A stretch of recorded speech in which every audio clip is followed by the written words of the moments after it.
जी, अस्सलाम वालेकुम रहमतुल्लाहि व बरकातहू। उम्मीद करता हूँ आप सब लोग खैर वाफियत से होंगे और अपने इम्तिहानात की तैयारी अच्छे तरीके से कर रहे होंगे। मेरा नाम है मोहम्मद नुमान खालिद और मैं आपके साथ यहाँ पर इस चैनल यूट्यूब चैनल पर 10th फिज़िक्स की लेक्चर सीरीज़ लेके चल रहा हूँ।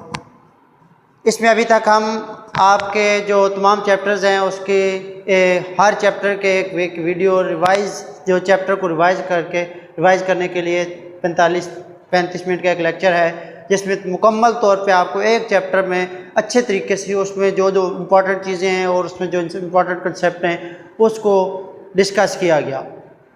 और इसी मेरे चैनल पे आपके लिए 10th फिज़िक्स के तमाम न्यूमेरिकल मौजूद हैं जो आपको बहुत ही बेहतरीन अंदाज में समझाए गए हैं।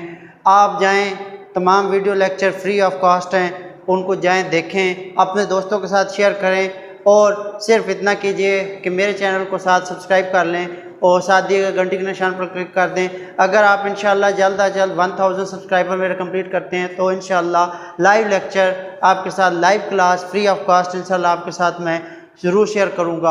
आज मैं बात करने लगा हूँ आपके साथ 10th फिज़िक्स का जो सरगोदा बोर्ड का पास्ट पेपर है 2020 वाला।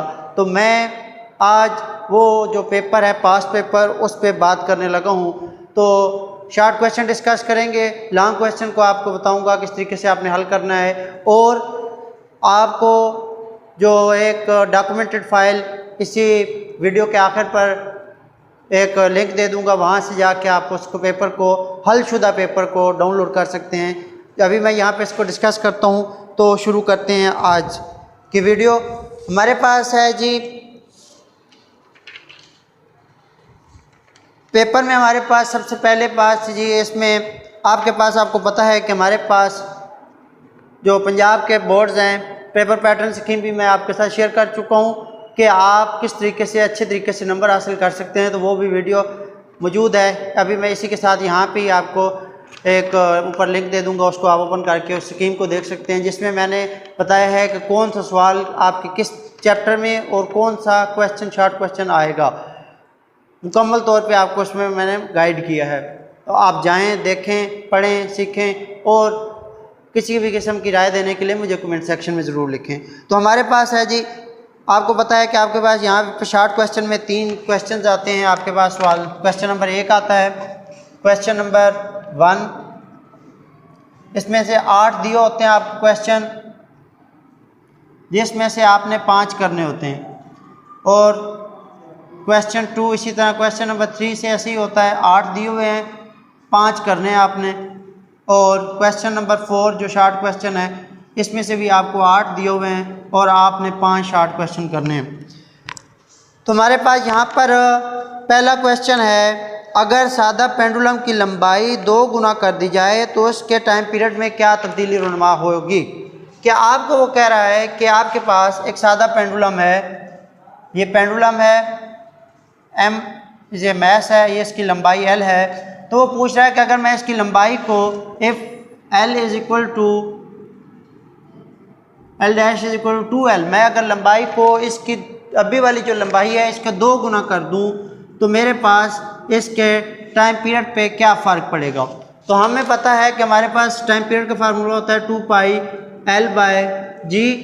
अगर मेरे पास जो लंबाई है वो क्या हो जाएगी 2 गुना, तो 2 पाई इंटू 2L बाय जी। तो मेरे पास ये क्या हो जाएगा, इसको मैं अगर 2 अलग कर लूँ, 2 पाए, ये 2 को अलग कर लेता हूँ और इस चीज़ को L बाय जी को अलग कर लेता हूँ। मैं यहाँ से इसको अलग करता हूँ तो 2 पाए इंटू 2 पाए L ओवर जी। तो मेरे पास यहाँ पर जो T डैश है वो आपके पास क्या है, मेरे पास T डैश जो बन रहा है वो आपके पास बन रहा है 2√2 इंटू ये आपके पास दोबारा से ये जो चीज़ थी ये किसके बराबर है, टाइम पीरियड के बराबर है। ये आपके पास किसके बराबर है, टाइम पीरियड के। तो आपके पास क्या हो रहा है कि √2 टाइम्स आपके पास जो उसके टाइम पीरियड में इजाफा हो रहा है, तो टाइम पीरियड आपका क्या हो जाएगा, बढ़ जाएगा। ये आपके पास इसका पहला क्वेश्चन था। दूसरा आपके पास है जी, रिस्टोरिंग फोर्स क्या होती है। रिस्टोरिंग फोर्स के मतलब हम पढ़ चुके हैं कि अगर इस सादा पेंडुलम को हम किसी भी अगर फासले तक एम्पलीट्यूड x तक लेके आएँ तो क्या होता है कि इसमें आपके पास जो फोर्स हो जाती है वो क्या हो जाती है, स्टोर हो जाती है। इसके अगर हम कंपोनेंट बनाएं तो आपके पास दो कंपोनेंट बनते हैं, एक बनता है एम जी कास थीटा और एक बनता है एम जी साइन थीटा।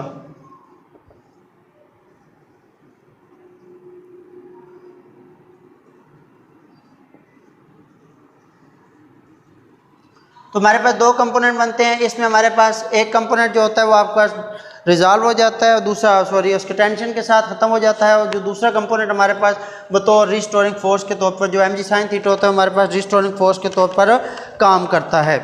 अब इसी चीज़ को हमने देखा कि हमारे पास ये है कि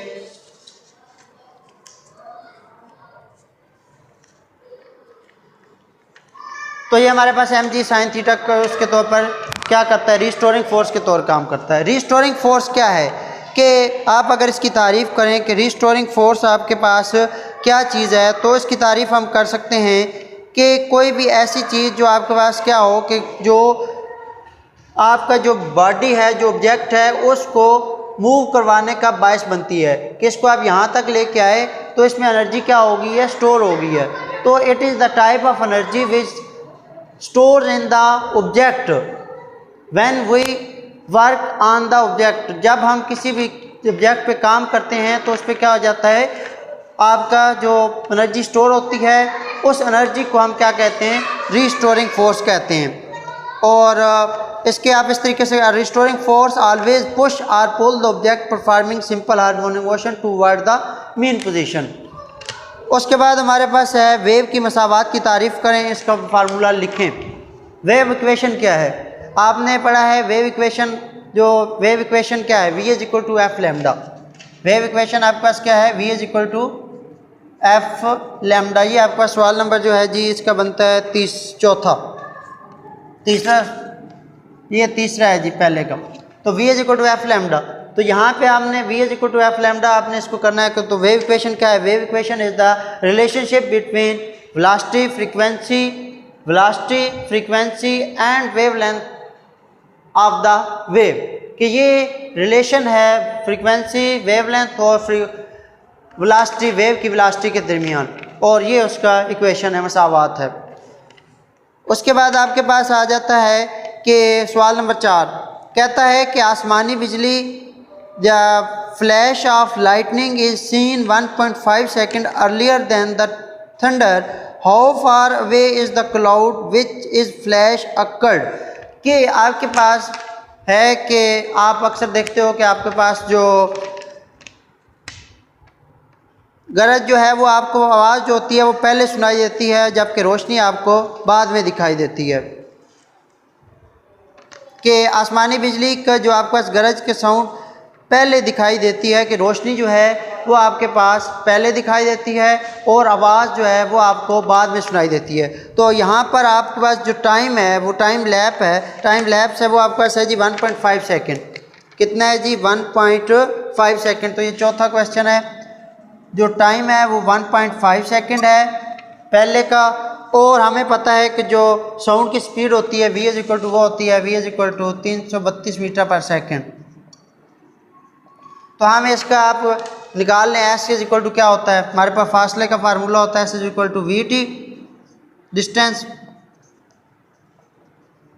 S is equal to V T.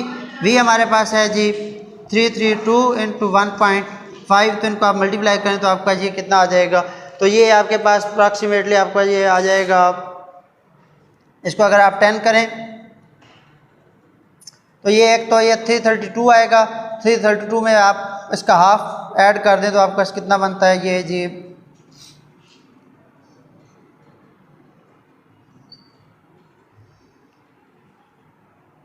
तो 2 ये 2 1 जा 2, ये आपके पास आया जी 332, तो ये आपके पास 2 1 जा 2, 2 6 जा 12 और 2 6 जा 12, तो आपके पास इसको 1 6 जमा करें तो 8, ये 6 और 9 और ये 3 और 1 4, तो ये 498 तक अप्रॉक्सीमेटली आपके पास ये बन जाता है। तो ये हमारे पास इसका जी इतने फासले से वो आपके पास जो है वो। तो इसके बाद हमारे पास है जी नेक्स्ट क्वेश्चन है, वो आपके पास क्या है कि what is meant by acoustic. What is meant by acoustics? तो acoustic का क्या अकास्टिक्स क्या है? तो अकास्टिक आपके पास हमारे पास क्या है कि सूते निगहबानी क्या है? तो अकास्टिक का मतलब है कि आप जो शोर की आलूदगी को कम करने के लिए जो चीज़ें इस्तेमाल करते हो या कोई मेथड जो टेक्निक इस्तेमाल करते हो तो उसको हम क्या कहते हैं? Acoustic. A method which is used to reduce the noise from the real sound is called acoustics. उसके बाद हमारे पास है जी ठोस या माया में आवाज़ किस में तेज़ चलती है? In which sound move faster in solid और लिक्विड. कि आपके पास जो साउंड है, स्पीड ऑफ साउंड फास्टर है किस में? Speed of sound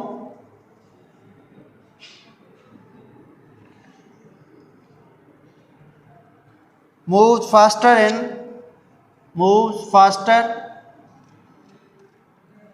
in solid और लिक्विड. तो किस में आपके पास ज़्यादा होती है? तो आपके पास ये है जी सॉलिड में. तो क्या है कि speed of sound move faster in the solid because in solid the particles are more congested as compare to the liquid. के इसमें आपके पास जो पार्टिकल्स होते हैं वो बहुत ज़्यादा करीब करीब होते हैं. मॉलिक्यूल जो होते हैं वो एक दूसरे के बहुत ज़्यादा करीब करीब होते हैं. तो इसलिए हमारे पास क्या होता है कि यहाँ पर जो स्पीड ऑफ साउंड होती है वो क्या होती है? इसमें ज़्यादा होती है. क्योंकि स्पीड ऑफ पता है कि आपको जो साउंड है वो ट्रैवल करता है ड्यू टू वाइब्रेशन. तो इसमें जो वाइब्रेशन के साथ एक दूसरे के साथ जो वेव ट्रांसफ़र होती है उसके रेट ऑफ चांस ज़्यादा होता है. इसलिए इसमें स्पीड आपके पास क्या होती है? ज़्यादा होती है. उसके बाद है जी क्रिटिकल एंगल क्या है? What is mean by critical angle? तो क्रिटिकल एंगल क्या है? तो क्रिटिकल एंगल क्या है कि जब आपके पास किसी भी आपके पास ग्लास कोई है, आपके पास चीज़ ग्लास है, उसके ऊपर आप क्या करते हो कि स्लैब है उसके ऊपर आप क्या करते हो? लाइट फॉल करते हो. तो ऐसा एंगल जहाँ पर जो आपके पास क्या है कि जो रोशनी है वो 90 डिग्री पर रिफ्रैक्ट हो जाए, उसमें से पास आउट होने के बजाय एंगल ऑफ इंसिडेंस जो है वो आपके पास 90 डिग्री हो जाए. एंगल ऑफ इंसिडेंस जो आपके पास एंगल ऑफ रिफ्रैक्टेड एंगल जो है वो आपके पास क्या हो जाए? 90 डिग्री का हो जाए. कि असल में होता क्या है कि जब आप रोशनी होती है तो आपके पास ये क्या होती है? इस तरीके से ये एंगल इंसिडेंस एंगल है, ये रिफ्रैक्टेड एंगल है. ठीक है. तो ये जब एंगल जो आपके पास रिफ्रैक्टेड एंगल है वो आपके पास जो है वो 90 डिग्री हो जाए तो हम कहते हैं कि ये आपके पास जो इंसिडेंस एंगल है आई, इसको हम क्या कहते हैं? ये आपके पास क्रिटिकल एंगल है. The angle at which the incidence angle at which the critical angle become 90 degree is known as critical angle. उसके बाद हमारे पास है जी इलेक्ट्रोस्कोप की मदद से कंडक्टर और इंसुलेटर कैसे, हाउ कंडक्टर और insulator identified with the help of electroscope. कि हम इलेक्ट्रोस्कोप की मदद से कंडक्टर या इंसुलेटर का किस तरीके से पता लगा सकते हैं. तो हमें पता है कि इलेक्ट्रोस्कोप क्या है. इलेक्ट्रोस्कोप एक आपके पास जार में एक आपके पास ब्रास रॉड होता है जिसके साथ 2 गोल्ड लीफ लगे होते हैं, इसके ऊपर ब्रास डिस्क होती है. तो हम इसके पास अगर कंडक्टर कोई अपना अननोन मटेरियल को लेके आते हैं तो अगर तो इसके जो आपके पास ये वाले जो गोल्ड लीव्स हैं इसमें क्या होती है? इसमें आपके पास ये करीब आते हैं या दूर जाते हैं. तो इससे हमें पता चलता है कि ये जो आपके पास मटेरियल है ये आपके पास क्या है? कंडक्टर है. तो अगर तो इस पर कोई फ़र्क नहीं पड़ता इसको साथ टच करने से, इसके हम करीब इसके ऊपर टच करते हैं तो इसके ऊपर आपके पास कोई फ़र्क नहीं पड़ता. तो इससे हमें पता चलता है क्योंकि चार्ज अगर टच करते हैं तो इस पर चार्ज क्या हो जाता है? ट्रांसफ़र हो जाता है. ट्रांसफ़र होने के नतीजे में यहाँ पे जो चार्ज होता है वो कम हो जाता है. इसलिए यहाँ पे या तो क्या होती है कि आपके पास जो गोल्ड लीफ होते हैं उसके दरमियान डाइवर्जेंस कम या ज़्यादा हो जाती है. तो इसलिए हम कैसे पता लगा सकते हैं कि we bring the hour object and touch with the brass disc if there is a increase or decrease in the divergence of the gold leaf, then we say that it is a conductor. In other case, when there is no deflection, then we say that it is the insulator, कि हम उस सूरत में कह सकते हैं कि ये उसके करीब लाते हैं, उसको टच करते हैं तो उसमें कोई असर नहीं होता, तो हम कह सकते हैं कि ये क्या है, इंसुलेटर है। उसके बाद हमारे पास है वेरिएबल और फिक्स्ड कैपेसिटर के दरमियान क्या फ़र्क है। What is difference between variable and fixed capacitor, difference between variable and fixed capacitor. तो वेरिएबल जैसा कि नाम से ज़ाहिर है कि ऐसी चीज़ जो तब्दील हो सके, और फिक्स्ड जो जिसकी एक ख़ास वैल्यू हो। तो वेरिएबल कैपेसिटर वो होते हैं जो इनकी वैल्यू को, जिनकी कैपेसिटेंस को तब्दील किया जा सके। ऑल द कैपेसिटर दो, दूसरा जो हमारे पास all the capacitor their capacitance will be change are known as variable capacitor, and the other capacitor with their capacitance will not be change is called fixed capacitor. तो हमारे पास fixed capacitor के ऐसे capacitor जिनको हम value capacitance को तब्दील ना कर सकें फिक्स्ड होते हैं, और ऐसे कैपेसिटर जिनकी कैपेसिटेंस को तब्दील किया जा सके वो आपके पास क्या होते हैं, variable capacitor. Variable capacitor, fixed capacitor की आपके पास पेपर कैपेसिटर है, माइका कैपेसिटर है, ये फिक्स्ड कैपेसिटर है जो आपके पास फ़ैन वगैरह में यूज़ होते हैं। वेरिएबल कैपेसिटर आप यूज़ करते हो जो रेडियो वेव वगैरह, रेडियो वगैरह में जहाँ पे ट्यूनिंग करके आप उसको अपने जो सिग्नल होता है उसको जो अटेंड है उसको करना होता है, तो उसके लिए आप वहाँ पे इसको वेरिएबल कैपेसिटर को यूज़ करते हो। उसके बाद आपके पास है जी सवाल, अगर 0.5 charge pass through a wire in 10 second, कि आपके पास जो चार्ज है, ये आपके पास है जी तीसरे सवाल का तीसरा को पार्ट, कि आपके पास क्या है कि चार्ज जो है Q जो है वो आपके पास है 0.5 कूलम, और टाइम जो है वो आपके पास है जी 10 सेकेंड। तो कहता है कि what will be the value of current, तो आपके पास आई की वैल्यू क्या होगी, what will be the value of current flowing through the wire. तो करंट में उसमें से कितने, वायर में से आप कितना करंट गुजरेगा। तो आपके पास कहता है आई इज इक्वल टू क्या होता है, Q बाय टी। तो आपके पास Q है 0.5 सेकेंड और T आपके पास है जी 10 सेकेंड। तो आपके पास कितना होगा करंट जी, 0.05 एम्पेयर।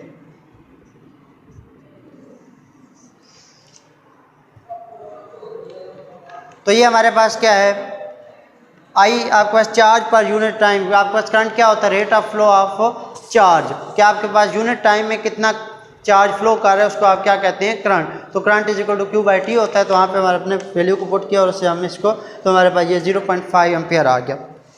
उसके बाद हमारे पास है जी different define resistance and its unit, कि आपके पास रेजिस्टेंस क्या है। रेजिस्टेंस हमें पता है कि रेजिस्टेंस आपके पास क्या होती है। तो रेजिस्टेंस आपके पास जब करंट के फ्लो को रोकने का जो चीज़ सबब पैदा होती है उस चीज़ को हम क्या कहते हैं, रेजिस्टेंस कहते हैं। इस चीज़ को हम क्या कहते हैं, the property of substance which offer opposition to the flow of current. The property of substance which offer opposition to the flow of current is called resistance. तो उसको हम क्या कहते हैं, रेजिस्टेंस कहते हैं। सॉरी मेरे पास अभी डस्टर यहाँ पे मौजूद नहीं है जिसकी वजह से मुझे ये यूज़ करना पड़ रहा है माजरत के साथ। तो रेजिस्टेंस क्या है, कि आपके पास किसी कंडक्टर में से जो करंट का बहाव है उसको जितनी अपोजिशन फेस करनी पड़ती है तो वो आपके पास क्या है, रेजिस्टेंस कहलाती है। The opposition in the flow of charge is called resistance. इसको हम क्या कहते हैं, रेजिस्टेंस कहते हैं। कि अब इसका जो रेजिस्टेंस का यूनिट होता है वो ओम है।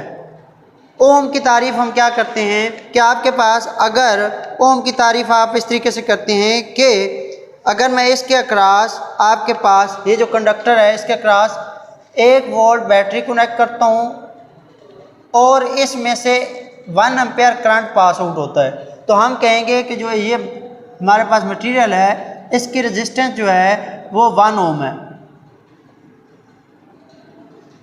ठीक है, आपके पास क्या होता है, V is equal to I R होता है, R इज इक्वल टू क्या होता है, R इज इक्वल टू आपके पास आ जाता है V ओवर आई।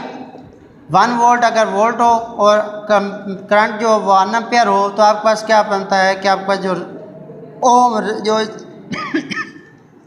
रेजिस्टेंस है वो वोल्ट पर एम्पियर बनती है, जो कि ओम के बराबर है, कि 1 वोल्ट के नतीजे में 1 एम्पियर करंट फ्लो करे तो हम क्या कहते हैं कि हमारे पास जो रेजिस्टेंस है वो 1 ओम है। तो इसके बाद हमारे पास है जी क्वेश्चन है आपका कि सवाल आपके पास है जी 1 kilowatt hour is equal to 3.6 mega joule. ये आपके पास क्वेश्चन है, इसको साबित करना है आपने। 1 kilowatt hour is equal to 3.6 mega joule. इस चीज़ को आपने क्या करना है, हमने साबित करना है। तो इसको कैसे साबित कर सकते हैं हम कि हमारे पास हम जानते हैं कि हमारे पास जो किलो होता है वो आपके पास 1000 के इक्वल होता है, कि आपके पास 1 किलो जो है वो आपके पास 1000 वाट के बराबर होता है। 1 किलो वाट जो है वो 1000 वाट के बराबर है, और 1 आवर जो है उसमें 3600 सेकंड होते हैं। तो इसमें हम पुट करें तो हमारे पास क्या बनता है, किलो वाट की जगह पे हम अगर वाट सिर्फ लिखें तो हमारे पास बन जाएगा ये जी 1 kilo watt hour is equal to आ जाएगा 1000 वाट, और साथ में आप 3600 सेकंड लिखें, 3600 सेकंड। तो आपके पास ये क्या बनेगा, इनको आप अगर इसको लिखूँ मैं, ये आपके पास 10⁻³ बनता है, और ये इसको लिखें तो ये 3.6 × 10⁻³ बनता है। तो इन दोनों को अगर हम मल्टीप्लाई, तो आपका ये दोनों को ऐड करो, 10 3 और 3 6 हो जाएगा। तो 3.6 × 10⁻⁶, यहाँ पे वाट सेकंड है, तो वाट सेकंड जो आपके पास वो जूल के बराबर होता है, और ये 10⁻⁶ जो है ये आपके पास मेगा के इक्वल है, कि 1 मेगा जो आपके पास है वो आपके पास 10⁻⁶ के बराबर होता है। तो ये आ जाएगा 3.6 मेगा जूल। तो 1 kilowatt hour is equal to 3.6 mega joule. आपने इस तरीके से हमने इसको देख लेना है। उसके बाद हमारे पास है जी क्वेश्चन है नेक्स्ट, उसमें आपको कहता है कि जी state Fleming left hand rule, के फ्लेमिंग का जो दाएं हाथ का असूल है, बाएं हाथ का असूल, उसको आप बताएं कि वो क्या है। तो हमें पता है कि जो फ्लेमिंग लेफ्ट हैंड रूल है वो आपके पास क्या करता है कि जब किसी कंडक्टर को हम आपके पास कंडक्टर करंट कैरियर कंडक्टर को मैग्नेटिक फील्ड में रखते हैं, तो उसमें जो फोर्स की डायरेक्शन को हम मालूम करने के लिए कि आपके पास कोई मैग्नेटिक फील्ड है नॉर्थ साउथ, उसमें आप किसी करंट कैरियर कंडक्टर को रखते हो, तो आपके पास उस पर जो फोर्स लगती है उस फोर्स को निकालने के लिए आप क्या करते हो, फ्लेमिंग लेफ्ट हैंड रूल लगाते हो। फ्लेमिंग लेफ्ट हैंड रूल क्या है आपके पास, फ्लेमिंग लेफ्ट हैंड रूल के मुताबिक आप अपना क्या कहते हैं कि जो बायां हाथ है, बाएं हाथ में आपके पास जो है आपका थंब जो होता है ये फोर्स की डायरेक्शन में रखें, जो फिंगर्स हैं आपके पास ये in the direction of field रखें। तो आपकी जो हथेली होती है ये आपके पास किसकी बताती है, ये आपके पास उसकी सूरत में होनी चाहिए करंट की शक्ल में। इसको करंट की डायरेक्शन में रखें, फिंगर्स को मैग्नेटिक फील्ड की लाइन नॉर्थ टू साउथ रखें, तो आपके पास जो थंब होगा वो फोर्स की डायरेक्शन को बताता है। तो इस चीज़ को हम फ्लेमिंग लेफ्ट हैंड रूल कहते हैं। उसके बाद आपके पास है जी क्वेश्चन है right the name factor affecting the induced EMF, के इंड्यूस्ड ईएमएफ को कौन से फैक्टर जो है वो इफ़ेक्ट करते हैं। तो इंड्यूस्ड ईएमएफ हमें पता है कि क्या है, कि जब हम किसी भी कंडक्टर को मैग्नेटिक फील्ड में मूव करवाते हैं तो मूव ड्यू टू मोशन उसमें क्या होता है, करंट जनरेट होता है। उस करंट को हम इंड्यूस्ड ईएमएफ, उसमें जो वोल्टेज जनरेट होती है उसको इंड्यूस्ड ईएमएफ कहते हैं, और करंट जो जनरेट होता है उसको इंड्यूस्ड करंट कहते हैं। तो उस इंड्यूस्ड ईएमएफ को बढ़ाने के कितने तरीके हैं। एक, आप जो उसके जो स्पीड है उसको बढ़ा दें। नंबर 2, आप वहाँ पे क्या कर दें कि जो करंट का है जो दूसरे नंबर पे आप क्या कर दें उसकी करंट की वैल्यू को बढ़ा दें, और उसके बाद आप जो कॉइल का एरिया है उसको बढ़ा दें। तो इन सारी चीज़ों से हम उसको जो इंड्यूस्ड ईएमएफ को क्या कर सकते हैं, बढ़ा सकते हैं। उसके बाद है जी हमारे पास क्वेश्चन नंबर 4। क्वेश्चन नंबर 4 में हमारे पास पहला क्वेश्चन है, वो है जी write down the symbolic diagram and truth table for the NAND gate. तो नैंड गेट क्या है और नैंड गेट के बारे में आपने उसका ट्रुथ टेबल बनाना है। तो हमने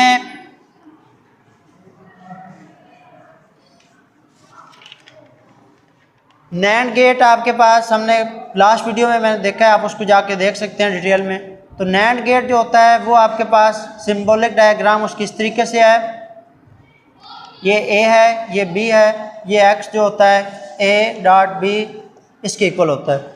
इसका जो ट्रुथ टेबल बनता है वो आपके पास बनता है ए बी और एक्स जो है ए डॉट बी।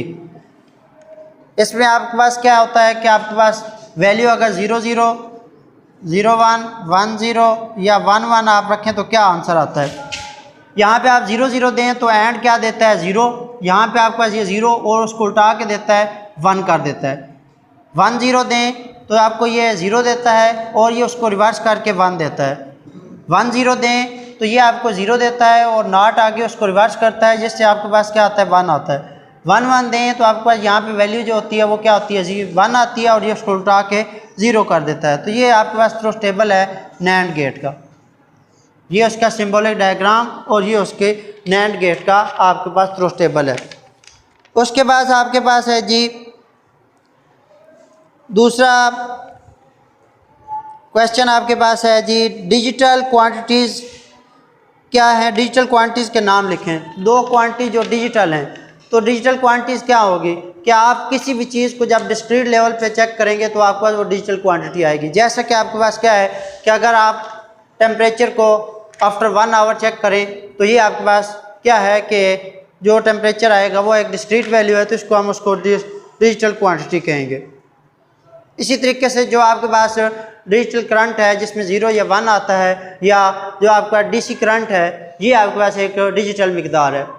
डीसी करंट जो है वो आपके पास या डीसी वोल्टेज जो है, ये दोनों जो आपका ये क्या हैं डिजिटल मिकदारें हैं। डीसी वोल्टेज डीसी करंट, ठीक है, ये 2 आप यूज़ कर सकते हैं, डीसी वोल्टेज और डीसी करंट, ये 2 आपका डिजिटल मिकदारें हैं, डिजिटल है, जिसको 0 इसको एक नंबर में स्पेसिफिक नंबर में ज़ाहिर किया जा सकता है। उसके बाद है जी name 3 essential parts of any communication system. तो किसी भी कम्युनिकेशन सिस्टम में आपको किन चीज़ों की ज़रूरत होती है, तो कम्युनिकेशन सिस्टम में आपके पास 3 चीज़ों की ज़रूरत होती है, जिसमें आपके पास क्या होती है अफराद का होना ज़रूरी है। उसके बाद आपके पास अफराद के साथ साथ वहाँ पर आपको ज़रूरत होती है जी, तो कौन कौन सी चीज़ें आप मुझे उसका बताएं तो आपके पास इसके बात कर सकते हैं। तो हमारे पास जो कंप्यूटर बेस्ड इंफॉर्मेशन सिस्टम में CBS सिस्टम में आपके पास क्या चाहिए होता है, हार्डवेयर चाहिए होता है, सॉफ्टवेयर चाहिए होता है और डाटा चाहिए होता है। तो किसी भी सिस्टम को चलाने के लिए आपको ये चीज़ चाहिए होती है, हार्डवेयर, सॉफ्टवेयर और डाटा। 3 चीज़ें आपको रिक्वायर्ड हैं, हार्डवेयर, उसके बाद आपके पास सॉफ्टवेयर और हार्डवेयर, सॉफ्टवेयर और डाटा। ये 3 चीज़ें आपको रिक्वायर्ड होती हैं CBS सिस्टम में। उसके बाद आपका क्वेश्चन है जी difference between ROM and RAM, कि रोम और रैम में क्या फ़र्क है। तो हमारे पास रोम और रैम में क्या फ़र्क है।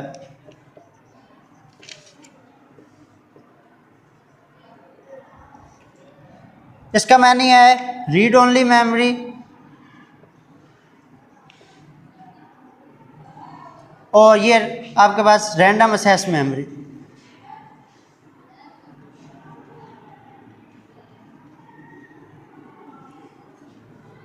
रीड ओनली मेमोरी वोलेटाइल होती है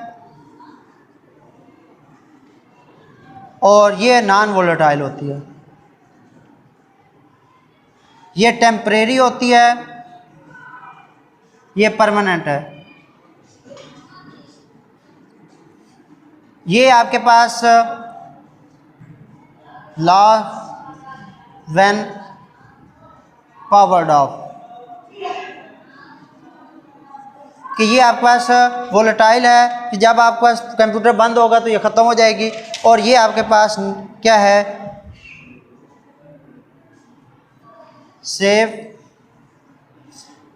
इवन नो पावर, कि ये आपके पास उस वक्त भी होती है जब आपके पास कोई पावर ऑन नहीं होती। उसके बाद आपके पास है जी write two properties of alpha particle, कि अल्फ़ा पार्टिकल की आप दो प्रॉपर्टीज़ लिखें। तो अल्फ़ा पार्टिकल की प्रॉपर्टीज़ क्या हैं?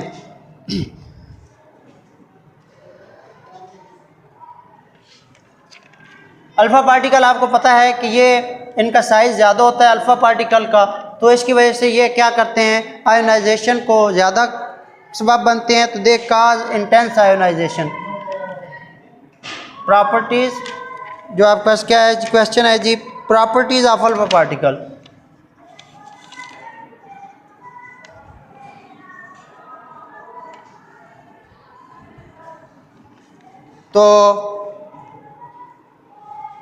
तो ये क्या करते हैं, इंटेंस आयोनाइजेशन क्रिएट करते हैं, दे काज इंटेंस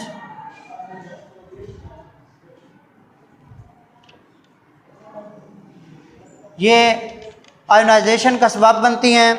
उसके बाद ये क्या करती हैं कि ये आपके पास इनको रोकने के लिए आपको ज़्यादा कोई हिलोजत नहीं करनी पड़ती, आप सिंपल सादा पेपर के साथ, जिस तरीके से ये पेपर मेरे हाथ में है, इसकी वजह से भी आप इसको कंट्रोल कर सकते हैं। तो they can be stop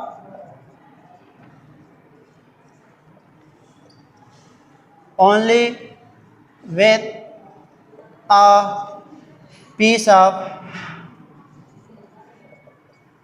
paper. तो इसका मतलब क्या है कि इनको कंट्रोल इजी कंट्रोल है। तो ये कंट्रोल्ड इनका क्या है, इजी कंट्रोल है। उसके बाद आपके पास है जी define nuclear fusion reaction. Nuclear fusion reaction क्या है? तो न्यूक्लियर फ्यूजन रिएक्शन के आपके पास क्या है कि तारीफ आपके क्या करते हो कि आपके पास जब दो छोटे पार्टिकल्स को आप कंबाइन करते हो और वो एक बड़ा न्यूक्लियस बनाते हैं, तो इस चीज़ को हम क्या कहते हैं, न्यूक्लियर फ्यूजन रिएक्शन। कि आप अगर आप क्या करो कि प्रोटियम और deuterium H21 plus H31 tritium को मिलाएं तो क्या बनता है, आपके पास एक हीलियम का पार्टिकल बनता है, साथ में आपके पास इलेक्ट्रॉन खारिज होते हैं और एनर्जी। तो ये दो मिल के प्रोटियम और ड्यूट्रियम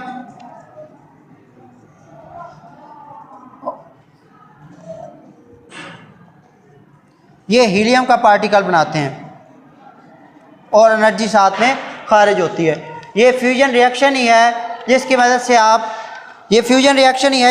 से आप हमारे जो सन पे आपका सूरज पे जो रोशनी हमारे तक इतनी ज़्यादा हीट एनर्जी है, तो वहाँ सूरज पे मुस्तकिल जो आपके पास न्यूक्लियर फ्यूजन रिएक्शन हो रहे हैं, जिसके नतीजे में जो आपके पास सूरज जो कोर है वो मिलियंस ऑफ जो आपके पास सेंटीग्रेड वहाँ पे टेम्परेचर है कि हम इतना दूर होने के बावजूद हम तक इतनी सूरज की रोशनी, सूरज की जो लाइट है, हीट हमें महसूस होती है।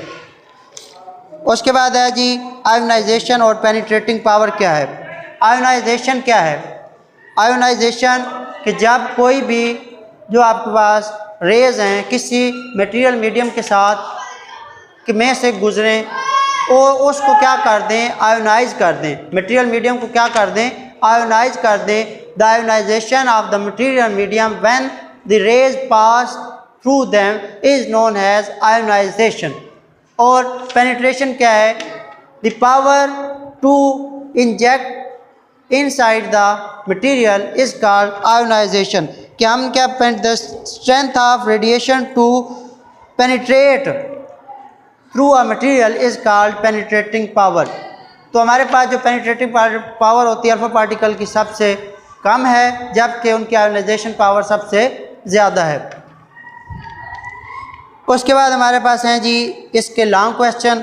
वो लॉन्ग क्वेश्चन आपके पास पहला है जी सिंपल हार्मोनिक मोशन क्या है, और what is define simple harmonic motion, prove that the motion of simple mass attach to the spring is as simple harmonic motion. तो एक मास स्प्रिंग सिस्टम जो है वो आपके पास क्या है, उसको आपने डिटेल में बताना है। उसके प्रॉपर्टीज़ का बताएंगे कि जब उसके सिंपल हार्मोनिक मोशन की तारीफ डेफिनेशन करेंगे। ठीक है। तो इसका मैं आपका लिंक शेयर कर दूंगा, मेरे पास वहाँ पे मौजूद है जो वीडियो ऑलरेडी, तो उसको आप जाके ये इस चीज़ को देख सकते हैं। उसके बाद है जी न्यूमेरिकल है, तो इंशाल्लाह ऐसा करते हैं कि ये जो आपके लॉन्ग क्वेश्चन हैं इसको मैं आपके नेक्स्ट वीडियो पे रखता हूँ। ये लॉन्ग क्वेश्चन आपको मैं डिटेल के साथ इंशाल्लाह उसमें न्यूमेरिकल और लॉन्ग क्वेश्चन दोनों नेक्स्ट वीडियो में आपके पास यहाँ पे आप इसमें शेयर कर दूँगा। तो आपने मेरे चैनल को सब्सक्राइब कर लेना है, और अभी इस किसी बात की समझ ना आई हो तो उसको मेरे से पूछ सकते हैं। आखिर पे जो आपका डिस्क्रिप्शन में लिंक दिया हुआ है उसको जाएँ, उसमें से अपना जो साल हाल शुदा पेपर है उसको डाउनलोड करें और अपने अच्छे से तरीके से याद करें। दुआ में याद रखिएगा। अस्सलाम वालेकुम।